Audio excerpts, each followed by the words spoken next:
Halo teman-teman, jadi saya mendapatkan soal nomor 23. Soalnya adalah suatu sel volta ditulis dalam notasi sel berikut. Cu menjadi Cu2 plus garis 2 atau jembatan garam Ag plus menjadi 2Ag. Persamaan reaksi sel dari notasi sel tersebut adalah untuk notasi sel sudah pasti di sebelah kiri anode garis 2 sebelah kanan katode. Jadi sudah pasti yang ini adalah anode dan yang ini adalah katode.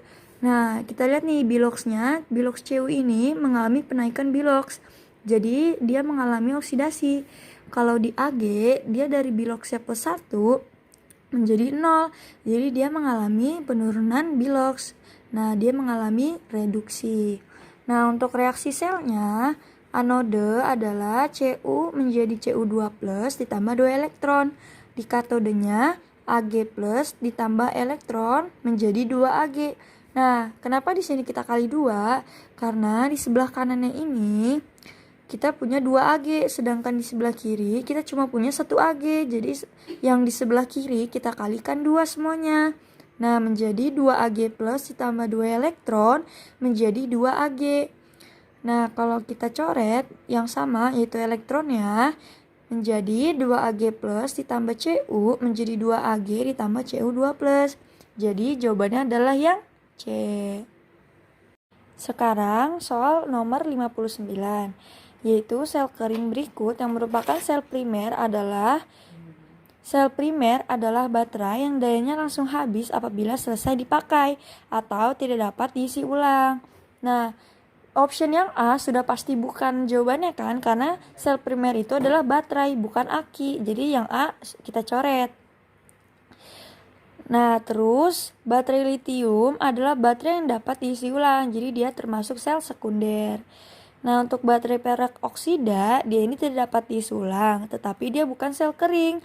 Karena contoh sel primer adalah baterai kan. Nah, terus baterai ini dibagi lagi menjadi 3, yaitu sel kering seng karbon atau baterai, sel baterai merkuri, dan juga baterai perak oksida. Jadi baterai perak oksida ini bukan jawabannya ya. Nah, sekarang ada baterai nikel kadmium, yaitu baterai yang dapat diisi ulang. Jadi dia sel sekunder. Jadi jawabannya adalah yang B, baterai.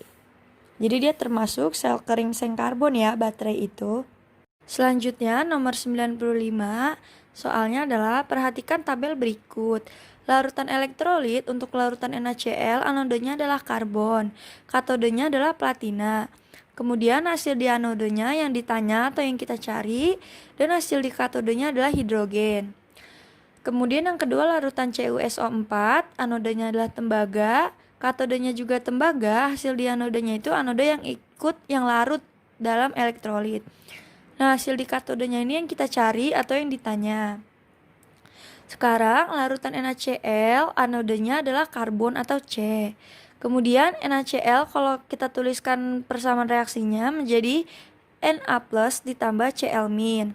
Nah, karena yang dicari adalah hasil di anode, maka yang kita lihat adalah anionnya.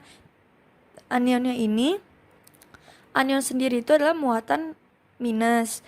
Nah, terus karena karbon atau C adalah inert atau tidak ikut bereaksi, jadi yang bereaksi itu adalah klorin. Karena klorin ini bermuatan minus kan. Nah, kalau dia ikut bereaksi, hasil reaksinya menjadi 2Cl menjadi Cl2 ditambah 2 elektron. Kemudian untuk yang larutan CuSO4, nah dia katodenya adalah tembaga. Nah, kalau kita uraikan persamaan reaksinya menjadi CuSO4 menjadi Cu2 plus ditambah SO4 2-. Nah, karena yang dicari adalah hasil di katode, maka yang kita lihat adalah kationnya. Nah, kation ini adalah muatan plus. Tapi kita harus lihat juga nih katodenya tuh apa. Nah, karena katodenya tembaga atau Cu, dia itu non inert, maka yang bereaksi adalah si katodenya ini. Nah, katodenya itu sendiri kan, jadi katodenya itu kan tembaga. Nah, kalau dia ikut bereaksi, karena dia yang bereaksi, jadi bersama reaksinya Cu2 plus ditambah 2 elektron menjadi Cu atau tembaga. Dan juga karena potensial reduksi Cu lebih besar daripada air. Nah, kemudian di anodanya adalah batang tembaga juga kan, karena tembaga itu lebih mudah oksidasi dibanding air dan SO4 2-.